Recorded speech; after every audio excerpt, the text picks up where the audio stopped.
Working with Dr. Adkins has definitely helped with taking future exams like the NCLEX exam, just because of all the real life experience and that he has and that he's passed on to us. He really broke it down on how to understand what I should be studying for, what I should focus on, and what I should spend a little bit of time on. With our virtual classroom, you can certainly take our class from a coffee shop, from the convenience of your home, or the library at your school, and we've had clients to do all of that. Much like a physical classroom, you get the same exact qualities. I can hear you, you can hear me. I can see you, you can see me. And you certainly see our whiteboard as we go through questions. And as we dissect those questions down, and as I write on the whiteboard, you can see how we go through the explanations and really provide you with a very visual experience of how to solve these problems.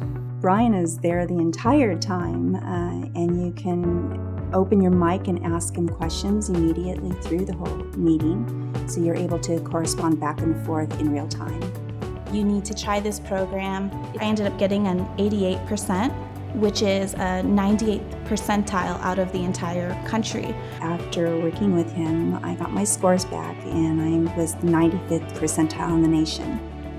Hey, this is Dr. Brian Adkins with the Adkins Academy. Thanks a lot for taking the time to check out this great video about the pathogenesis or the progression of disease when we talk about melanomas.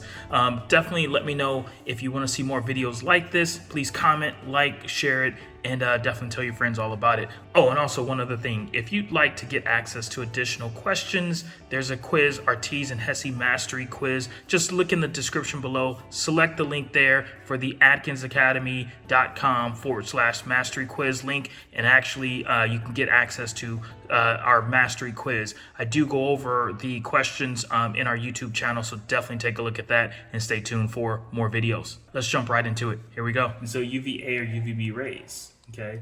And so with that, we have these ultraviolet rays that have the ability to penetrate skin.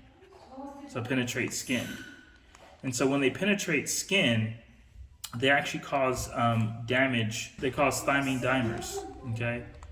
And so these thymine dimers ultimately lead to like kinks in the DNA.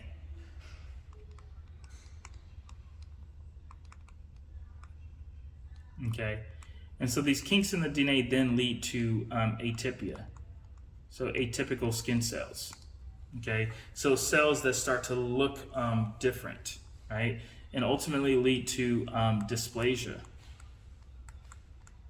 And so cells that ultimately grow differently and start to behave differently, and ultimately can lead to carcinoma. Okay, and so cells that will then grow and grow aggressively, essentially cancerous cells. Okay, and so basal cell carcinoma, squamous cell carcinoma, melanoma, for example. Okay, one of the things that you are going to have to do as a nurse is make sure that you're observing for these things. You're looking at your patient, physical exam, and identifying particular lesions, okay? And so we have the ABCDE test, okay? And so with that, we're identifying these things and we're trying to look for aspects of this. And so for example, and I'll put this up here. And so this is from a dermatologist friend of mine, and so the ABCs of melanoma, all right, and so know the ABCs of melanoma, okay, and so ABCDE here, and so A is going to be for asymmetry, so a lesion that is asymmetrical, right? So you're going to have to, especially as a nurse, you're going to be observing your patient doing a physical exam and looking for these things, right? So asymmetry, okay. And so with that, you should be able to draw a line around a mole, right, or through the middle of the mole. But with this is definitely not symmetrical, okay?